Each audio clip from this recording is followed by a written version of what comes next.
लू के लेट आने पर शिन उसे डांटने लगता है। साथ ही साथ उसे सामान जमाना भी नहीं आ रहा था और बहाना मारते हुए वो शिन से कहने लगती है कस्टमर को जब भी सामान चाहिए होगा तो वो उठा लेगा। और ये बात सुनने के साथ ही शिन समझ जाता है कि लू ने आज तक कोई भी काम नहीं किया होगा।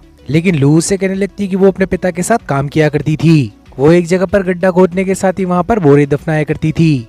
लेकिन लू को ये नहीं मालूम था कि उन बोरों के अंदर क्या था, जिसके चलते शिन साकामोटो से लू की शिकायत करने लगता है। यहाँ तक कि शिन ये भी कह देता है कि हमें लू को यहाँ से निकाल देना चाहिए। लेकिन साकामोटो इन दोनों की ही सुलह कराने लगता है। साकामोटो शिन से कहने लगता है कि तुम्हें उस पर चिल्लाना नहीं चाहिए और फिर वो लू से कहने लगता है कि तुम्हें काम पर जल्दी आना चाहिए। और साकामोटो को बोलते देख दोनों ही काफी ज्यादा हैरान हो जाते हैं क्योंकि साकामोटो इतना ज्यादा कभी नहीं बोलता। और शिन को ऐसा भी लगने लगता है कि साकामोटो ज्यादा सोचता भी नहीं है। लेकिन आज के दिन बात कुछ अलग थी, जिस वजह से इन दोनों को ही साकामोटो के ऊपर शक होने लगता है। लेकिन तभी इन लोगों की दुकान का दरवाजा खुल जाता है और दरवाजा के अंदर एक दूसरा साकामोटो आ जाता है। और एक और साकामोटो को देखने के साथ ही ये दोनों काफी ज्यादा चौंक जाते हैं। लेकिन ये नया साकामोटो जाकर सीधा अपनी कुर्सी पर बैठ जाता है, जिसके चलते वो अपना न्यूज़पेपर भी पढ़ने लगता है। और ये दोनों समझ जाते हैं कि यही वाला असली साकामोटो है। और तभी वो नकली साकामोटो असली साकामोटो के ऊपर चाकू से अटैक कर देता है।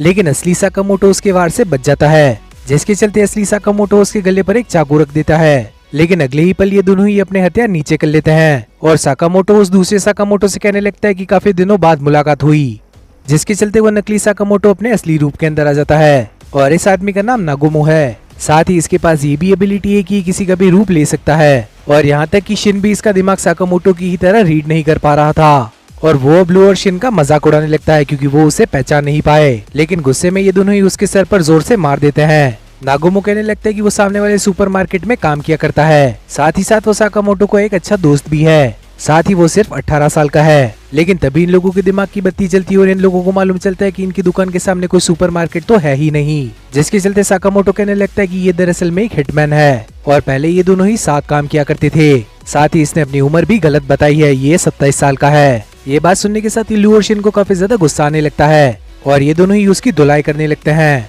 नागुमो बताने लगता है कि साकामोटो के सर पे 1 बिलियन की बाउंटी है। लेकिन लू और शिन को तो ये बात मजाक लग रही थी। लेकिन नागुमो कहने लगता है कि ये बात सच है। जापानीज एसोसिएशन ऑफ असैसिन ने ये बात कल ही डिक्लेयर करी है। नागुमो कहने लगता है कि बाउंटी के बारे में अभी तक काफी कम लोगों को मालूम है, लेकिन जल्दी ये चीज बाकी के असैसिन्स को भी मालूम चल जाएगी। और तभी इनकी दुकान के अंदर एक पिज्जा डिलीवरी बॉय आ जाता है और उसके अंदर आने के साथ ही शिन उसका माइंड रीड कर लेता है। वो आदमी एक हिटमैन था और वो साकामोटो को मारने के लिए आया था और इस आदमी का नाम है पिज्जा नाकाजिमा। वो आदमी नागुमो की गर्दन पर कटर रखने के साथ ही कहने लगता है, मैं इस आदमी को मार दूंगा। लेकिन साकामोटो को तो इस चीज से कोई फर्क ही नहीं पड़ रहा था। वो तो अपना पिज्जा खाने में ही मस्त था। और तभी नागुमो उठने के साथ ही उस हिटमैन को चोक कर देता है। नागुमो उसे मारने ही वाला था, लेकिन साकामोटो उसे रोकने लगता है और नागुमो साकामोटो की रूल का मजाक बनाने लगता है। नागुमो साकामोटो से कहने लगता है कि ये तो मामूली सा हिटमैन था, लेकिन अगर नागुमो जैसे गुंडे आ गए तो साकामोटो आखिर क्या करेगा। लेकिन तभी नागुमो कहने लगता है कि उसका ग्रुप इस चीज के अंदर दखल नहीं देगा और उसके ग्रुप का नाम है दी ऑर्डर, जो कि बाकी के हिटमैन्स को मारने के लिए सुपारी लेते हैं। साथ ही एक समय पर साकामोटो भी इस ग्रुप का हिस्सा रह चुका है, जिसके चलते नागुमो वहाँ से जाने लगता है और साकामोटो उससे कहने लगता है कि आखिर मेरे मरने से किसी को क्या ही फायदा होने वाला है। लेकिन नागुमो कहने लगता है कि उसे इस चीज के बारे में नहीं मालूम, उसके ग्रुप का काम तो सिर्फ मिशन पूरा करना है। लेकिन रिटायर्ड होने के बाद भी साकामोटो ने कुछ गुंडों की पिटाई कर दी है और इसी वजह से कुछ ग्रुप्स की नजर साकामोटो पर आ गई है और अब हो सकता है कि और भी ज्यादा खतरनाक हिटमैन साकामोटो को यहाँ पर मारने के लिए आएंगे। और इतना कहने के साथ ही नागुमो वहाँ से उस गुंडे को उठाने के साथ ही जाने लगता है। लेकिन उसके जाने से पहले शिन भी उसे रोकने की कोशिश करने लगता है, लेकिन बाहर आने पर उसे मालूम चलता है कि वो तो वहाँ से गायब हो चुका है। और हम लोग देखते कि उस पिज्जा के बॉक्स के ऊपर एक कैमरा लगा हुआ था, जिससे एक गैंग साकामोटो के ऊपर नजर रखी हुई थी और इस ग्रुप का नाम दोनदेनगाई है। इनमें से कुछ गुंडों को यकीन ही नहीं हो रहा था कि साकामोटो के ऊपर 1 बिलियन का इनाम है, क्योंकि उससे ज्यादा खतरनाक तो नागुमो लग रहा था, जिसके चलते कुछ लोग कहने लगते कि वो भी ऑर्डर ग्रुप का हिस्सा था। लेकिन तभी ये गुंडा कहने लगता है कि ऑर्डर ग्रुप तो एक सुनी सुनाई बकवास है। साथ ही साकामोटो को रिटायर हुए भी 5 साल हो चुके हैं और इसीलिए उसे मारना इतना ज्यादा भी मुश्किल नहीं होने वाला। और तभी साकामोटो भी उस कैमरा को नोटिस कर लेता है और उसकी तरफ गन पॉइंट करने के साथ ही साकामोटो कहने लगता है, अगर तुम लोग मुझे मारने के लिए आए तो मैं तुम लोगों की हालत ही खराब कर दूंगा। और इतना कहने के साथ ही साकामोटो उस कैमरा को उड़ा देता है, जिसके चलते शिन और साकामोटो बात करने लगते हैं कि उन्हें घर पर ही रहना चाहिए। लेकिन तभी वहाँ पर साकामोटो की वाइफ और बेटी आ जाती है। साकामोटो की बेटी अगले दिन के लिए काफी ज्यादा खुश थी और तभी साकामोटो को याद आता है कि अगले दिन इन्हें थीम पार्क जाना था, जिसके चलते अगले दिन ये पार्क के अंदर जाते हैं। साथ ही साकामोटो और लू को वहाँ पर काफी ज्यादा अजीब लग रहा था और साकामोटो की बेटी लू से कहने लगती कि यहाँ पर एक बनी है जो कि उसे काफी ज्यादा पसंद है और साकामोटो को यहाँ पर काफी ज्यादा चिंता हो रही थी कि उसके ऊपर कोई अटैक ना कर दे। और शिन भी लू से कहने लगता है कि हमें साकामोटो की रक्षा करनी होगी, जिसके चलते लू कहने लगती कि इस जगह पर तो काफी सारे लोग हैं, तो आखिर हमें मालूम कैसे चलेगा कि यहाँ पर कौन हिटमैन है। और शिन बताने लगता है कि फिलहाल के लिए यहाँ पर कोई भी हिटमैन मौजूद नहीं है, क्योंकि अपने 30 मीटर के दायरे में वो सभी लोगों के दिमाग पढ़ सकता है और अगर कोई गलत इरादे के साथ आएगा तो शिन को पहले ही मालूम चल जाएगा।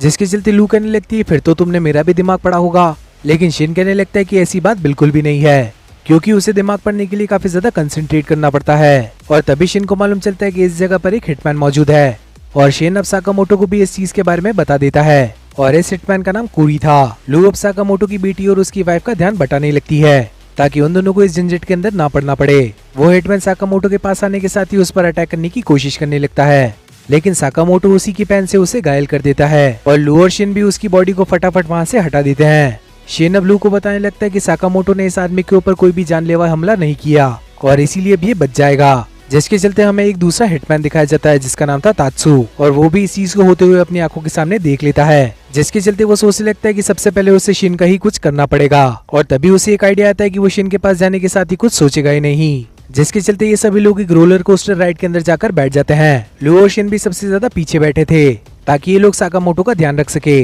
और वो दूसरा हिटमैन में इन लोगों के आगे ही बैठा था। लेकिन तभी लू को उसके ऊपर शक हो जाता है और लू के मुंह से ये बात वो हिटमैन भी सुन लेता है और वो सोचने लगता है कि इतना बचने के बाद भी मैं पकड़ा गया। और ये बात सुनने के साथ ही शिन साकामोटो को बता देता है, लेकिन तभी वो हिटमैन साकामोटो के ऊपर एक गोली चला देता है, लेकिन वो गोली साकामोटो के चश्मे से टकरा जाती है क्योंकि वो बुलेट प्रूफ था। और तभी शिन जंप मारने के साथ ही उसे नीचे लेकर कूद जाता है और ये दोनों ही अब रोलर कोस्टर की पटरी पर थे और ये दोनों ही अब एक दूसरे से लड़ाई करने को तैयार थे। लेकिन तभी लोगों के पीछे से रोलर कोस्टर आ जाता है और ये दोनों ही उससे बचने के लिए कूद जाते हैं और तभी वो हिटमैन शिन की तरफ 2 चाकू मारता है, जिसमें से एक शिन के पैर पर लग जाता है और इस चाकू के ऊपर जहर लगा हुआ था, जिस वजह से शिन को दिखना कम हो जाता है। वो हिटमैन कहने लगता है कि साकामोटो को भी मरने से काफी ज्यादा डर लगता है, लेकिन शिन कहने लगता है कि साकामोटो सिर्फ अपनी फैमिली के लिए चिंता करते हैं, साथ ही साकामोटो अपनी फैमिली के लिए कुछ भी कर सकते हैं। और तभी वो रोलर कोस्टर वहाँ पर फिर से आ जाता है, लेकिन इस बार शिन उसके जरिए तात्सु के पास आ जाता है और ये दोनों ही अब रोलर कोस्टर के ऊपर लड़ाई करने लगते हैं। और तभी वो साकामोटो की बेटी का माइंड रीड करने लगता है, जो सोच रही थी कि शुगर बनी का शो देखने में मजा आएगा, जिसके चलते शिन वहाँ से छलांग लगा लेता है और ये दोनों ही शुगर बनी के स्टेज पर जाकर गिरते हैं। और तभी वहाँ पर पहुँचने के साथ ही शिन शुगर बनी की कॉस्ट्यूम पहन लेता है और अपने माइंड रीडिंग की पावर से वो तात्सु से लड़ाई करने लगता है और तात्सु को समझ ही नहीं आ रहा था कि आखिर ये बिना देखे लड़ाई कैसे कर पा रहा है। और हम लोग ऑडियंस के अंदर साकामोटो और उसकी फैमिली को देख पाते हैं। साकामोटो अपने माइंड से ही शिन को सभी मूव्स बता रहा था और अब ऐसे ही शिन तात्सु को हरा देता है, जिस वजह से सभी लोग शुगर बनी के लिए तालियां बजाने लगते हैं। और इसी चीज के चलते ये एपिसोड भी यहीं पर खत्म हो जाता है। तो आखिर आप लोगों को ये एपिसोड कैसा लगा ये कमेंट सेक्शन के अंदर बताना मत भूलना। साथ ही इस वीडियो को लाइक करने के साथ ही चैनल को भी सब्सक्राइब कर लेना और आखिर में नोटिफिकेशन बेल को ऑन करना मत भूलना ताकि फ्यूचर में आने वाली वीडियोस की नोटिफिकेशन आप लोगों से मिस ना हो। तो अब मिलते हैं इसी टाइप की और किसी अमेजिंग वीडियो के अंदर, तब तक के लिए बाय एवरीवन।